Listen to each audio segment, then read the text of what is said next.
Welcome to my channel Movie Times. Today we are going to share the review of the 2006 Bengali movie दोसर। Film दोसर 2006 की बंगाली भाषा की drama film है जो दिवंगत निर्देशक ऋतुपर्णो घोष द्वारा निर्देशित है और इसमें प्रोसेनजीत चटर्जी और कोकण सेन शर्मा मुख्य भूमिकाओं में हैं, जबकि शंकर चटर्जी, चंद्रई घोष, परमव्रत चटर्जी और पल्लवी चटर्जी सहायक भूमिकाओं में हैं। ऋतुपर्णो घोष की दोसर एक बेहद विशिष्ट भावनात्मक नाटक है जो सीधे सीधे दिखने वाले मानवीय रिश्तों की जटिलता से संबंधित है। यहाँ एक फिल्म निर्माता है जो मानव मन की पेचीदगियों को चित्रित करने में निस्संदेह माहिर है और दोसर में वह चतुराई से निष्ठा जैसे एक आकर्षक विषय की खोज करता है।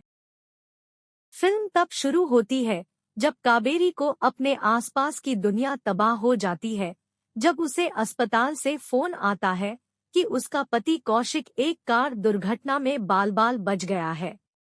हालांकि जो बात उसे बुरी तरह से व्याकुल कर देती है वह यह है कि दुर्घटना के समय उसका पति कौशिक मियां एक सहकर्मी जिसके साथ उसका प्रेम प्रसंग चल रहा था के साथ था और उसकी मौके पर ही मृत्यु हो गई थी।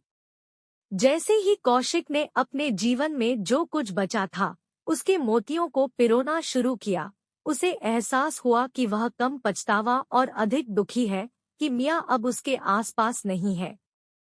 दूसरी ओर काबेरी अपने पति को छोड़ने की लगभग प्रतिशोधपूर्ण इच्छा और दायित्व की एक अदम्य भावना के बीच फंसी हुई है जो उसे शादी में वापस खींचती रहती है। ऋतुपर्णो घोष 21वीं सदी के घिसे-पिटे नारीवाद का अनुसरण कर सकते थे और हम एक रूढ़िवादी कहानी देख सकते थे जहां पत्नी अपने विश्वास को तोड़ने वाले पति को माफ करने से इनकार कर देती है और अपने जीवन में अकेले आगे बढ़ जाती है। नहीं, यह वास्तविक जीवन संकट से संबंधित है जहां चीजें करने की तुलना में कहना आसान है। फिल्म देखते समय कोई भी उस आंतरिक संघर्ष को महसूस कर सकता है जिसका सामना एक महिला को समय के साथ और सूक्ष्म गति से अपनी भावनाओं को अपने क्रोध पर हावी होने देने में करना पड़ता है। लेकिन परिवर्तन काबेरी के लिए एक चुनौती साबित होता है। उसे अपने घायल पति की मदद करने के साथ साथ उसके खिलाफ अपनी निराशा व्यक्त करने की दुविधा का सामना करना पड़ता है।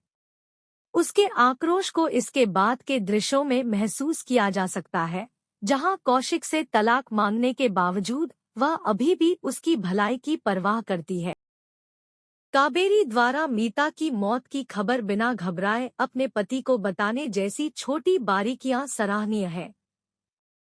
काबेरी में व्यथित पत्नी को एक निडर रुख अपनाते हुए देखा जा सकता है जहां अब उसे किसी की मौत की खबर देने के लिए कुछ भी महसूस नहीं होता है। इसके विपरीत वह बड़े प्यार से ब्रेव शब्द के साथ खेलती है जिसका उपयोग उसके दोस्त और रिश्तेदार उसका वर्णन करने के लिए करते हैं और फिल्म के बाद के भाग में उन पर हमला करते हुए दिखाई देती है। यह एक अभूतपूर्व स्थिति में एक धोखा खा चुकी महिला की व्यथा को प्रदर्शित करने का निर्देशक का तरीका था। ऋतुपर्णो घोष उस आघात को समझ सकते हैं जो एक महिला को तब झेलना पड़ता है जब जीवन उसे सबसे क्रूर आघात देता है।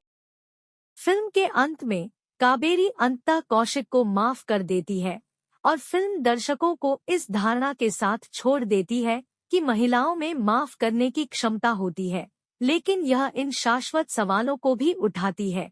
अगर काबेरी बेवफा होती तो क्या कौशिक उसे माफ कर देता और उसका पालन पोषण करता? अगर इस घटना के बाद मीता जीवित होती तो काबेरी और कौशिक के रिश्ते पर इसका क्या प्रभाव पड़ता?